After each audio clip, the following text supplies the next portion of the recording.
Something we do when we're painting is we'll create kind of a little chart to achieve different textures and figure out different kinds of values and understand our colors.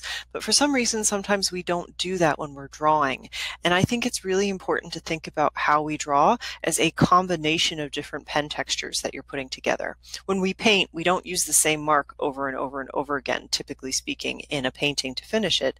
We move our brush in different directions. We use different size brushes. We're trying to achieve different effects depending on where you are in the work. So when you're trying to use a pen for a drawing tool and incorporate blending, you want to be thinking about what different combinations of textures can I use to help me achieve what I'm looking for. So here's a great example on Pinterest of different kind of textures being made. And for me, I would say specifically stipple is something that's not really strongly celebrated or acknowledged because it's time consuming and it can be kind of difficult. But if you're looking for smoother transitions with pens, if you stipple two different values together, you're going to create a gradation.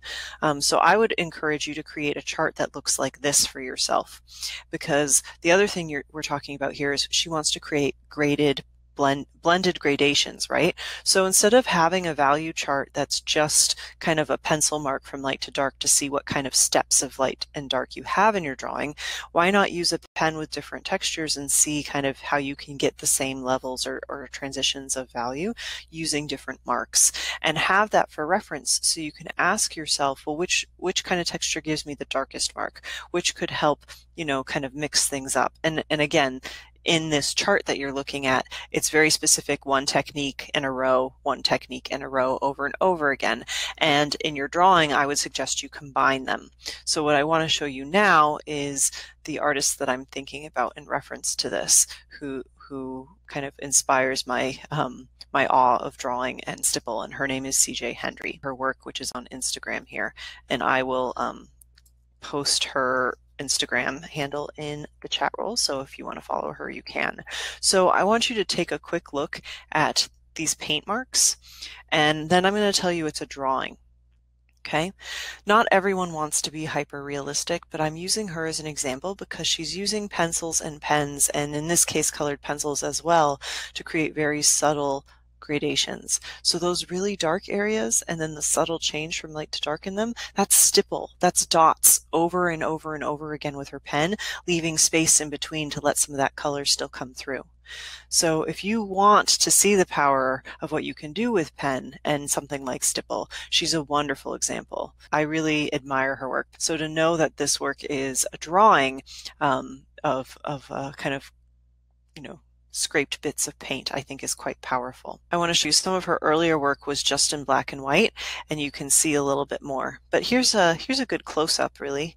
So you can see her kind of coloring in some areas, and you can see the darker areas and how she uses ink. And if you look carefully, you can tell it's not like it's just kind of colored in. There's some dotted marks over and over again. And that stipple can really help you create some blending. So here's some examples of some of her other work. And this is in ink. This looks kind of dark. Let's zoom in on one here. Yeah. So here you can see it. And I think if you look carefully, you can see some of the stipple. You can see that there's a texture, even though she's created a sheen and made this really look like a branded scarf. I think that her skill is quite amazing. And I'm very inspired by her. But I also think she's a wonderful example of how being conscious of the textures we use with our pens and the combination of those textures and how they can achieve different results. So that being said, I want to make sure you know I actually have a Pinterest board where I've curated all kinds of things on improving your drawing skills and pen, pencil, whatever. And so I have that for you, that board. Ultimately, I would say create some kind of texture chart, and I think that stipple would be a wonderful way for her to create some transitions from her kind of 3 steps of values that she has in her drawings that she's referring to.